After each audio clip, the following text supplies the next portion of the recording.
आणि चालत असलं तर आपल्याला वेगळे वेगळे अनुभव येतात. हे बघा, हे असे अनुभव येतात सोशल मीडियावर सुद्धा. पण हे दोघा भावांनी माझी किती चांगली कमेंट केली मला. एका भावाने सांगितलं, इतक्या साध्या भोळ्या ताई असून सुद्धा त्यांनी मनोज दादांचे हावभाव ओळखले. ह्या भावांनी लिहिलंय, ताई तुम्ही शिर्डीमध्ये राहताय, तुमच्या पाठीशी साईबाबा आहे. बरोबर बोलले भावा तुम्ही.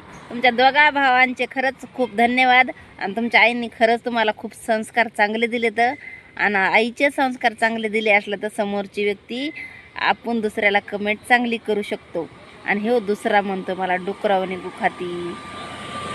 आणि असं ह्याचा माझा सुद्धा काही संबंध नाही बरं का. मोदीचा फोटो लावलाय, पण आपल्या आपल्या आईचं संस्कार. कारण की ह्याच्या आईला तर वळण लावायलाच टाईमच भेटला नसन, बिजी असन कुठं तिसरीकडंच. म्हणून हे बिना ओळखीच्या माणसांना सुद्धा असं बोलत आहे मूर्ख माणूस.